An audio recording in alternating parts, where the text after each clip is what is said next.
আসসালামু আলাইকুম viewers, yummy food collection আপনাদের সবাইকে ওয়েলকাম জানাচ্ছি। আজকের পর্বে 1 কাপ আটা অথবা ময়দা দিয়ে আমি 20টি মিনি সাইজের সিঙ্গারা তৈরি করে দেখাবো। বাংলাদেশে অনেক আগে এটা 1 টাকা সিঙ্গারা নামে পরিচিত ছিল, তবে এখনও কিছু কিছু এলাকায় এই 1 টাকা দামে সিঙ্গারাও পাওয়া যায়। তো যাই হোক, চলুন ঝটপট সেই রেসিপিটি দেখে নিই। ফার্স্টে আমি এখানে 1 কাপ পরিমাণে ময়দা নিয়ে নিচ্ছি, আপনারা চাইলে আটাও নিতে পারবেন। সাথে এখানে দিচ্ছি স্বাদ অনুসারে লবণ আর সামান্য কিছুটা কালিজিরা দিয়ে তারপর এটাকে একটু মিক্স করে নিলাম। এরপর এর মধ্যে 2 টেবিল চামচ রান্নার তেল দিয়ে দিলাম। এরপরে হাতের সাহায্যে এটাকে ভালো করে মাখিয়ে নিতে হবে। তো এখন আমি এর মধ্যে রুম টেম্পারেচারে থাকা নর্মাল পানি অল্প অল্প করে দিয়ে একটা শক্ত খামিরের মতো তৈরি করে নিব। আমার এই খামিরটা তৈরি হতে এখানে প্রায় 1/3 কাপের মতো পানি লেগেছে। আপনাদের এক্ষেত্রে কম বা বেশিও লাগতে পারে। আর অবশ্যই খেয়াল রাখবেন এই ডোটা কিন্তু যেন একটু শক্ত হয়, নরম যেন না হয়। তো এরপরে আমি এটাকে একটি ভেজা ন্যাপকিনের সাহায্যে ঢেকে রাখছি প্রায় 30 মিনিটের জন্য। আর এরই মধ্যে সিঙ্গারার ভিতরে যে পুরটা রেডি করে সেটা আর কি রেডি করে নিচ্ছি। তো এর জন্য আমি মিডিয়াম সাইজের 4টি আলু নিয়েছি। আলুগুলি থেকে খোসা ছাড়িয়ে তারপর আমি এটাকে ছোট ছোট করে পিস করে কেটে নিয়েছি। এরপরে আলুগুলোকে ভালোভাবে ধুয়ে নিলাম। এখন পুরটা রান্নার জন্য একটি ফ্রাই প্যানে আমি 2 টেবিল চামচ রান্নার তেল দিয়ে দিলাম। সাথে এখানে 1 টেবিল চামচ চীনা বাদাম দিয়ে দিচ্ছি। বাদামটাকে একেবারে অল্প আঁচে কিছুক্ষণ একটু ভেজে নিতে হবে। যখন মনে হবে যে বাদামের মধ্যে একটা কালার চলে আসছে, তারপর আমি এটাকে নামিয়ে নিচ্ছি। এখন ওই একই তেলের মধ্যে আদা ভাঙ্গা 5 ফোড়ন হাফ টিস্পুন দিয়ে দিলাম। 5 ফোড়নটা কয়েক সেকেন্ড একটু ভেজে নিয়ে তারপর এর মধ্যে 1/3 কাপ পেঁয়াজ কুচি দিয়ে দিলাম। পেঁয়াজের মধ্যে যখন একটু কালার চলে আসবে তখন এর মধ্যে হাফ চা চামচ আদা রসুনের পেস্ট দিয়ে দিলাম। আদা রসুনের বাটাটা তেলের মধ্যে একটু ফ্রাই করে নিলে এর কাঁচা স্মেলটা আর কি চলে যায়। এখন এর মধ্যে খুবই সামান্য 1 চিমটি হলুদের গুঁড়া দিয়ে দিচ্ছি। 1/4 চামচ মরিচের গুঁড়ো, 1/4 চামচ গরম মশলার গুঁড়ো, 1/4 চামচ চাট মশলার গুঁড়া। আমি এখানে চটপটির যে মশলাটা সেটা ইউজ করেছি। স্বাদ অনুযায়ী লবণ আর কিছুটা একটু পানি দিয়ে এখন মশলাটাকে একটু কষিয়ে নিব। মশলাটা কষিয়ে তেলটা যখন উপরে ভেসে উঠবে এখন এর মধ্যে কেটে রাখা সেই আলুগুলো দিয়ে দিচ্ছি। এখন আলুগুলোকে মশলার সাথে 5 মিনিট একটু ভেজে নিব। এরপর এর মধ্যে হাফ কাপ পরিমাণ পানি দিয়ে দিচ্ছি, এতে করে আলুটা সিদ্ধ হয়ে যাবে। আর সিদ্ধ হওয়ার জন্য আমি এটাকে ঢেকে দিচ্ছি 15 মিনিটের জন্য। আর এই 15 মিনিটের মাঝে অবশ্যই 2-1 বার একটু নেড়ে দিতে হবে যেন নিচে লেগে না যায়। তো যখন আলুটা সিদ্ধ হয়ে যাবে এবং সেই সাথে পানিটাও একটু শুকিয়ে আসবে, তো সেই পর্যায়ে আলুগুলোকে ভালোভাবে নেড়ে নিয়ে তারপর স্প্যাচুলার সাহায্যে আমি এগুলোকে কিছুটা একটু আধা ভাঙ্গা করে ভেঙে দিচ্ছি। এখন সব শেষে এর মধ্যে দিচ্ছি কিছু কাঁচামরিচের কুচি, সেই ভেজে রাখা বাদামগুলো, 1/4 চামচ টালা জিরার গুঁড়া এবং হাফ কাপ পরিমাণ পেঁয়াজ কুচি দিয়ে তারপর এটাকে মিক্স করে নিচ্ছি।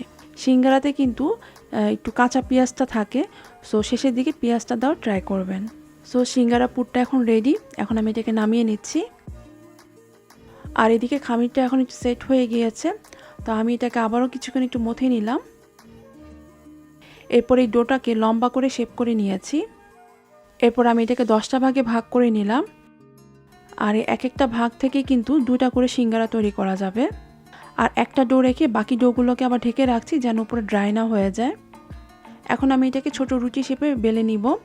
আর এক্ষেত্রে আটা ময়দা তেল কিছুরই প্রয়োজন নেই, জাস্ট এমনি এটা বেলা যাবে। তো রুটির মতো বেলে নিয়ে এর মিডল বরাবর কেটে নিলাম। আর এখানে আমি একটু পানি নিয়েছি যেটা কিনা সিঙ্গারার এই পুরটা মানে জোড়া লাগতে সাহায্য করবে। এখন দেখুন আমি সিঙ্গারাটা কিভাবে করে বানাচ্ছি। একটি রুটির অংশ নিয়ে তার এক পাশ থেকে এটাকে এ শেপে নিয়ে আসলাম এবং অপর দিক থেকেও এটাকে এ শেপে তৈরি করে নিলাম।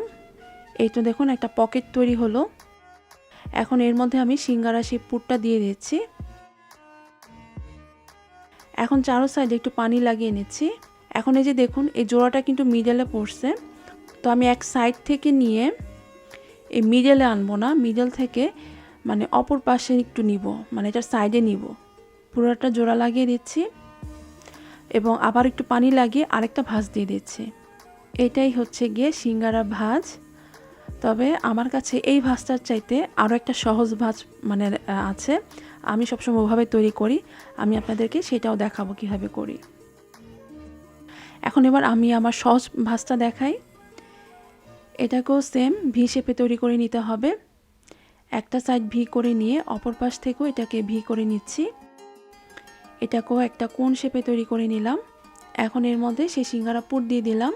এখন চারো সাইডে পানি লাগিয়ে এখন পিছনের যে অংশটা, মানে যে অংশটা প্লেন আছে, সেই অংশটার মধ্যে একটা ভাঁজ দিব। একটা ভাঁজ দিয়েই তারপরে এটাকে সম্পূর্ণভাবে জোড়া লাগিয়ে দিব। সিঙ্গারা বানানোর বা সিঙ্গারা ভাঁজ দেওয়ার এটা হচ্ছে কি সবচেয়ে ইজি ওয়ে। সো আমার সিঙ্গারাগুলো এখন রেডি। পিছনেরগুলো হচ্ছে গিয়ে আমি প্রথমে যে তৈরি করেছিলাম সেগুলো, আর সামনেরগুলো হচ্ছে আমি পরের ধাপটা যে দেখালাম সেগুলো। তো আপনাদের কাছে যেটা সহজ মনে হয় আপনারা সেভাবে করে ভাঁজগুলো দিবেন। আবার আপনারা চাইলে এই সিঙ্গারাগুলোকে একটি প্লেটের মধ্যে ছড়িয়ে রেখে ডিপ ফ্রিজে প্রায় 2 ঘন্টার মতো রেখে যখন এই সিঙ্গারাগুলো একটু শক্ত হয়ে আসবে, এরপরে যে কোনো একটি পলি ব্যাগ বা জিপার ব্যাগের মধ্যে ভরে ডিপ ফ্রিজে প্রায় 2 মাসের মতো রেখে সংরক্ষণ করে খেতে পারবেন। এখন এবার কিছুটা সিঙ্গারা আমি একটু ভেজে দেখাচ্ছি। আর সিঙ্গারা ভাজার ক্ষেত্রে তেল কিন্তু খুব বেশি গরম করা যাবে না, তেল একেবারে হালকা গরম রেখে তারপরে সিঙ্গারাগুলো দিতে হবে এবং হালকা গরম তেলেই এগুলোকে ভেজে নিতে হবে। তো যাই হোক, খুব সুন্দর গোল্ডেন ব্রাউন কালার হয়ে আসলে তারপর আমি এগুলোকে উঠিয়ে নিচ্ছি। আর আজকে সিঙ্গারাগুলো আমি তেঁতুলের চাটনি দিয়ে সার্ভ করছি। আমার কাছে তেঁতুলের চাটনি দিয়ে সিঙ্গারা খেতে খুবই ভালো লাগে। আর তেঁতুলের চাটনির রেসিপি কিন্তু আমি এর আগে দিয়েছি, সেটার রেসিপি লিঙ্ক নিচে ডিসক্রিপশন বক্সে থাকবে, আপনার চাইলে দেখে নিতে পারেন। গরম গরম ধোয়া ওঠা সিঙ্গারা বিকালের চায়ের নাস্তায় বা আড্ডায় দারুণ জমে যায়, কি বলেন? আমার আজকের রেসিপিটি আপনাদের কেমন লাগলো সেটা কিন্তু কমেন্ট সেকশনে অবশ্যই জানাবেন। ভালো লাগলে লাইক, শেয়ার এবং সাবস্ক্রাইব করে আমাকে সাপোর্ট করবেন। আজকের মতো তাহলে বিদায় নিচ্ছি। সবাই খুব ভালো থাকবেন। আল্লাহ হাফেজ।